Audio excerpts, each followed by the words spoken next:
I'm Terri Murphy with Realty Times Women in Business and Women in Real Estate. And I am so excited about this next guest that I'm about to share with you, and I mean sparingly, because she is amazing. This is Dr. Tracey Jones. And I have to tell you, she's an author, she's a speaker, she's a veteran, she's an entrepreneur, and she's a student of life. And if you knew her dad, which I did, and her mom, which I did, you would understand how this magnificent product came to us, because she has picked her parents well. Tracey, join us, will you please? Absolutely. It's a tremendous honor, Terri. Thank you so much. Well, you know, your background is really interesting. And right before we started recording, we started talking about it, because I said, you know, I really love badass women. And I'm saying that carefully and as a compliment. And she said, go ahead, because I thought that was perfect. I said, well, Terri, I was in the military, so I've been to war. So that does make me a badass. I have my MBA, so I am a smart ass. And I have my PhD, so I am a wise ass. So I'm the trifecta. I'm the trifecta of ass kicking. And that's what we're all about here, because it's all about women helping other women and supporting them. And I really know, I mean, no one's life is perfect, and you've had your challenges as well. But when you talk about being in the military, I mean, that's a segment all by itself. But, you know, you've written 10 books in your spare time on top of doing all of that. 5 of which are children's books. One of my favorites is the one on millennials, which is not necessarily. I Love You Because You Rescue Dogs and Cats. I do. And that's going to appeal to people who understand, if you love animals, you're in our book for sure. You're a scholar in crisis leadership and the theory of motivation. And, you know, your dad, tell us, CharlieTremendous Jones, for those people who are not blessed enough to know him, tell us in a capsule about Charlie and the Tremendous Piece and Tremendous Life books and everything that goes with that, just to open. Thanks, Terri. Well, my father, CharlieTremendous Jones, was world-renowned, one of the top 25 legends of personal development. And his mantra was that you're going to be the same person 5 years from now that you are today, except for 2 things: the people you meet and the books you read. And he wrote a book back in 1965 that has never gone out of print, and it's called Life is Tremendous. And the tagline was, enthusiasm makes a difference. And he came from the Depression, an abusive family, a mother that ran off, flunked out of school in the 8th grade. Every untremendous thing happened to him. And yet he said, you know what? He just had this intrinsic resiliency and enthusiasm that he thought, that's what's happened to me, but I'm going to take life and I'm going to live it to the fullest. So that is what I grew up. There was no thumb sucking allowed, okay? Because he was tough, and he was like, yeah, hardships make you resilient. Celebrate them and embrace failure. And my background is all over the place, because he used to tell me as a little girl, Tracey, you can't ride on my coattails. You got to get out and earn your own stripes. And he was very serious about it. You know, I knew he loved me, but there was no coddling. And I'm so thankful for that. Well, I'm hoping that you'll join us for a separate segment on Charlie, because what they don't know is the Charlie that we know, and how he helped children and people, and how he did. And of course, your mother, she gets her own segment, because Gloria was amazing.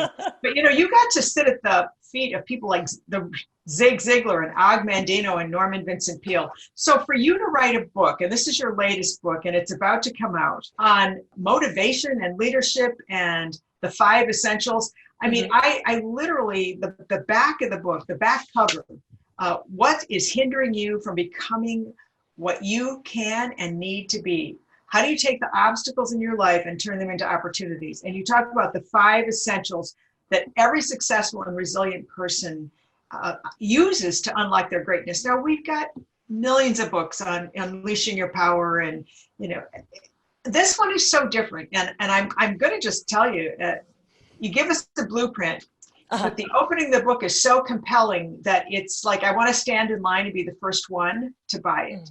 Thank you. You said, we gaze with reverence upon those who are masters of their destiny and yearn to strike out from the crowd and be like them. A majority of modern day messaging convinces us that we are, listen to this, mere mediocre mice on the 3rd rock from the sun, evolved from some cosmic explosion, eking our way through life until our time is up and back to the dustbin we go. And that is simply not Now, if that doesn't grab you, you don't belong here. Tell us about this book that the name of it is Spark and it has a subtitle. The 5 Essentials to Ignite the Greatness Within. And Terri, my father, like I said, was a motivator and a sales guy. And so I grew up watching him lead people. And I thought, okay, well, this is very touchy-feely. And you got to kind of be this hybrid sales visionary, Bengali, kind of thing.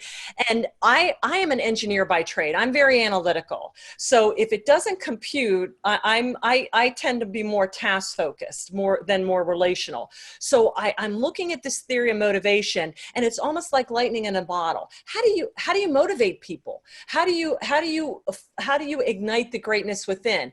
And so that's what I did my dissertation on, because I'm like, I want to study this. I want to break this down, and I want to talk to people. I want to dissect. I want to pull those common threads about how you ignite the greatness that is within people. How do you spark it? Because it's in us all. And whether you believe it or not, it doesn't matter. Whether you believe truth still doesn't mean it's truth.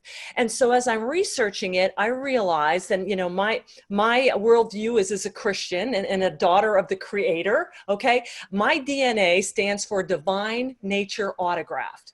Now, if I have the imago Dei, or the God seed in me, why do I live life settling for scraps and mediocrity and thinking that I don't have greatness within me? And so really talking to these people and researching this, we all have it in us, but we have to unlock it. But that's a huge task. So what I really took Spark, I dissected it down to 5 essentials. I want to give you a diagnostic tool, because on any given day, probably 80 to 85% of it, I've got in sync.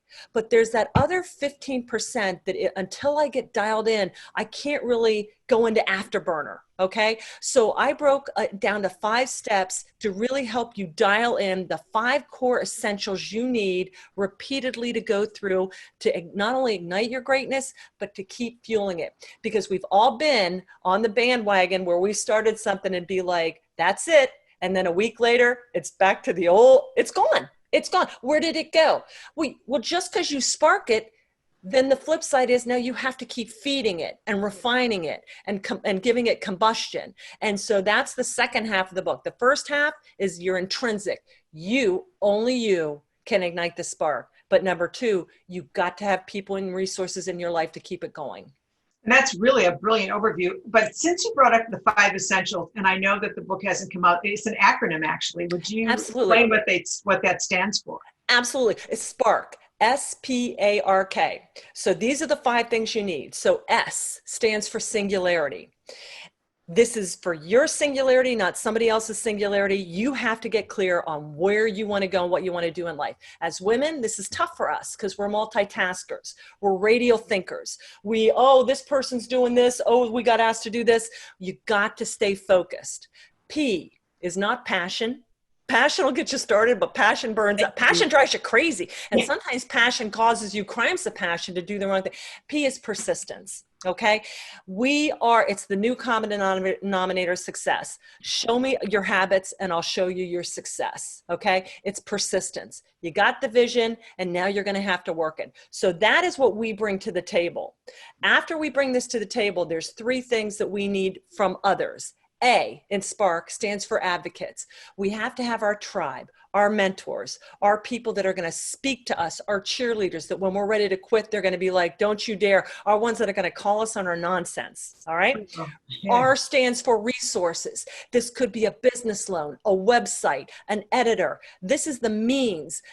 I can only do so much, but then I have to have great contractors or helpers or employees. You can't get it right without the right people, no matter how visionary you are. And K stands for knowledge. We must always be learning, unlearning, and relearning for the rest of our lives, because every day the knowledge doesn't change, but we change. And that's why you can read a book 5 years later and go, wow, I didn't see that before, because we have evolved. So that's the whole thing. And it's this metacognition, it's this wheel. You just keep going through this again and again. And the book has a great diagnostic in it. If you're missing any one of those 5, there'll be a very specific experience or emotion that you'll have, from abandonment to frustration to fear. And you can kind of dial in what you're missing so you can understand what you need to go and unpack. Boy, that is a beautiful overview. And of course, when you read the book, you get a bigger sense of that. And I like the fact that you pointed out the resources part, because I just did an article on why women won't delegate. And it's like, we feel like we have to dance backwards and heels, and we don't. This is what the whole Women's Wisdom Network is all about, and why Realty Times is bringing us specifics for women in business and women in real estate.